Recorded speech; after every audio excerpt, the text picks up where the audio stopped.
एक वर्ष पहले हिमाचल की जनता ने कांग्रेस पार्टी को अपना आशीर्वाद दिया और एक ऐसी सरकार बनी जो कर्जों के बोझ के नीचे दबी हुई थी।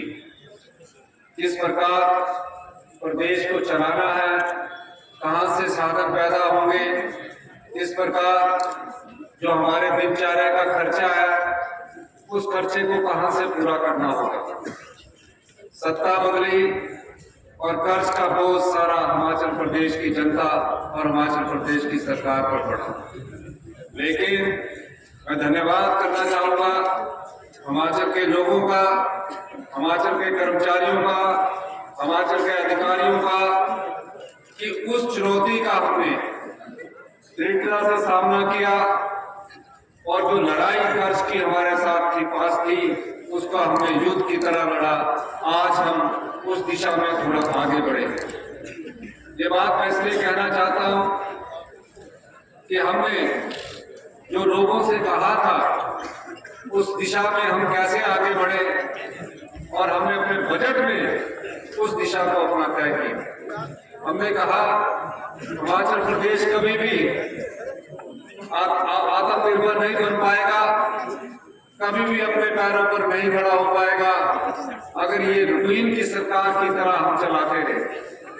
और हमने हमेशा कहा कि हमें व्यवस्था परिवर्तन करनी होगी।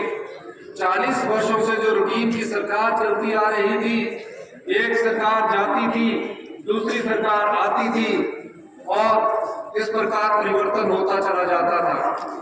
मुझे खुशी है कि 1 वर्ष पूर्ण होने जा रहा है और हमने सभी विभागों में जो व्यवस्था परिवर्तन का नारा दिया है वो अब आगे बढ़ता हुआ मुझे नजर आ रहा है। तकरीबन 12 बजे का ये कार्यक्रम था और अब हम 5 घंटे लेट से आ रहे हैं।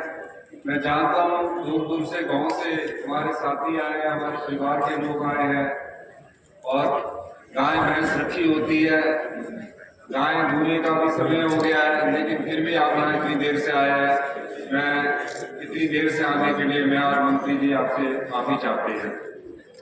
सम्मानित, हमने सबसे पहले सबसे बड़ा पुण्य का कार्य उन बच्चों के लिए किया जो बच्चे अपनी माता को खो चुके हैं, अपने पिता को खो चुके हैं, उनका जीवन में कोई नहीं है, उनके लिए किस प्रकार सरकार साधन उपलब्ध करवाए।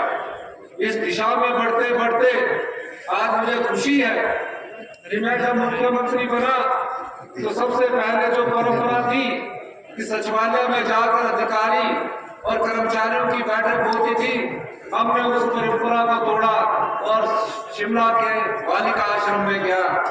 वहां मैंने उनसे कुछ सीखा और 10 महीने बाद हिंदुस्तान में पहला ऐसा कानून बनाया। आज तक हिंदुस्तान में ऐसा कोई कानून नहीं बना। जो भी बच्चे अपनी माता को खो चुके हैं, अपने पिता को खो चुके हैं, उनके लिए हम मुख्यमंत्री सुख आश्रय योजना लेकर आए। क्या है ये योजना? ये योजना ये है कि कोई भी बच्चा जो अनाथ हो चुका है, अगर अनाथ आश्रम में पढ़ता है, अपने चाचा जी के पास रहता है, अपने मामा जी के पास रहता है या अपने रिश्तेदारों के पास रहता है, पैदा होने से लेकर 27 वर्ष तक ये बच्चे, इन बच्चों का ख्याल सरकार रखेगी और इन्हें चिल्ड्रन ऑफ द स्टेट का दर्जा दिया।